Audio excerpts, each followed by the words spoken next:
This election here in America affects all of us. It affects the safety of the world, as for the first time since 1945, a possibility of World War III looks real. We only get the right things in life. Peace only comes through strength. Trump can deliver it. Please do your all to go out, work hard, donate, put your walking boots on, deliver your leaflets. Let's get this man back in the White House, and let's get common sense back into the Western world. You can probably go back to the Cuban Missile Crisis to think that the world was on the brink potentially of something horrendous. If not, before that, you're back to 1945. I can't think of a more dangerous, unstable time than we've currently got.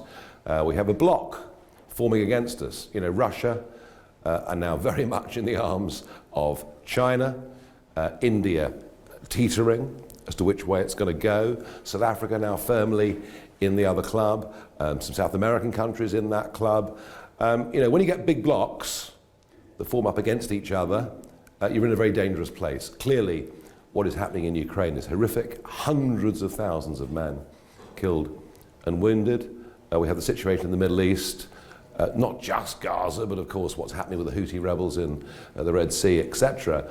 And plus, you know, China increasingly bellicose when it comes to Taiwan. We're not in a good place. And I personally believe that a lot of that is down to American weakness. I think the moment that Biden, without even consulting, by the way, his NATO allies, and I mean, bear in mind that we as the UK put in the same money and lost the same manpower as America, you know, pro rata with our population, and without even consulting us, Biden withdraws, the Taliban who we fought for 20 years take over again, and our enemies say the West is corrupt, the West is weak, the West won't defend itself, and that's why we are where we are.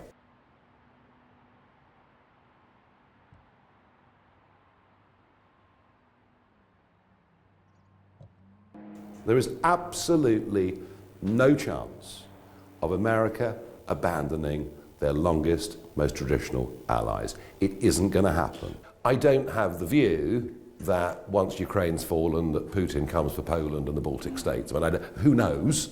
But I don't have that view. I think he'd be mad to try and do that. But obviously that's why keeping the, you know, whatever our thoughts on the funding of Ukraine, that is why keeping the NATO alliance strong, making sure America is a part of it, is so vital. How does Ukraine end? Oh, it doesn't end. It's a stalemate in Ukraine. It's got shades of the First World War. You know, this could go on and on and on for year after year. It's already lasted well over 2 years. Russia is not going to give up. We have to have negotiations at some point, though I would accept that after the death of Navalny, in horrendous circumstances, that has now become harder. And it may well be that peace negotiations fail completely. Yeah. What I have found personally astonishing is that no one's been even prepared to contemplate talks. American taxpayers, and Republicans in particular, are saying, why are we sending all this money to one of the most corrupt countries in the world? How do we even know where the money is going? And of course they're also saying, how does this affect us?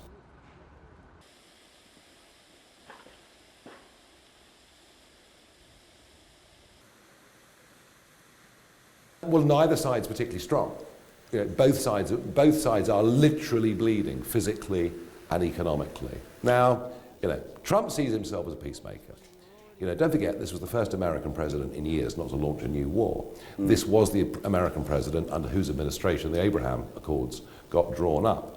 This is the American, or was the American president, who was told by Obama after he won the election that Obama's biggest fear was what North Korea were about to do.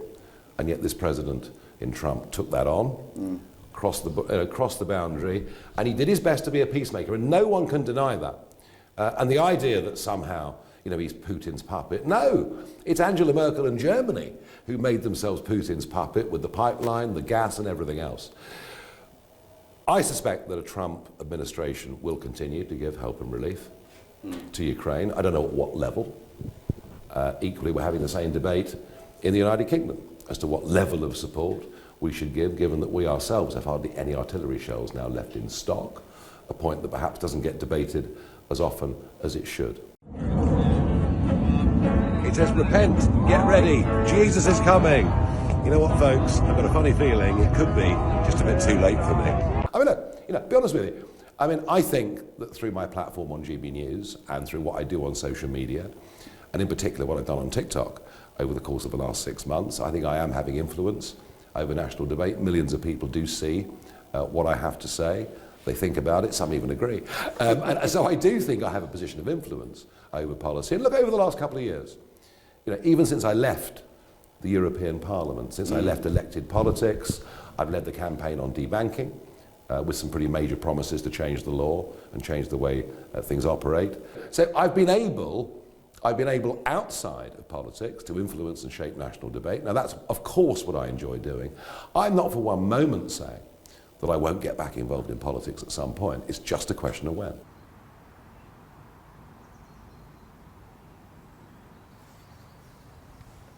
I regret that when it comes to borders, when it comes to regulatory easing, that none of that has happened. Yeah, and I'm pretty cheesed off. And I think a lot of people feel betrayed by Brexit. But we've still done it. So I've been doing this forever, and I was completely alone in British politics. I was completely and utterly alone inside the European Parliament, which was an experience that I enjoyed very much more than they did in the years that I was there. And I was certainly in the United Kingdom completely and utterly on my own in thinking back in 2016 that not only was Donald Trump a very good candidate for the Republican Party, but I also predicted that he would win that election in 2016. And I'm very pleased that I did. And I've been an unwavering supporter of his ever since that day. Corrupt regimes, undemocratic countries, they either try to bankrupt or imprison their political opponents. And in the case of the Biden regime, they are trying to do both to Donald Trump, and that is why he needs, from all of us, our absolute, total commitment and our unwavering support for him as a man. Unwavering support. And simply, folks, I believe that Donald Trump is the bravest man that I have ever met in my life.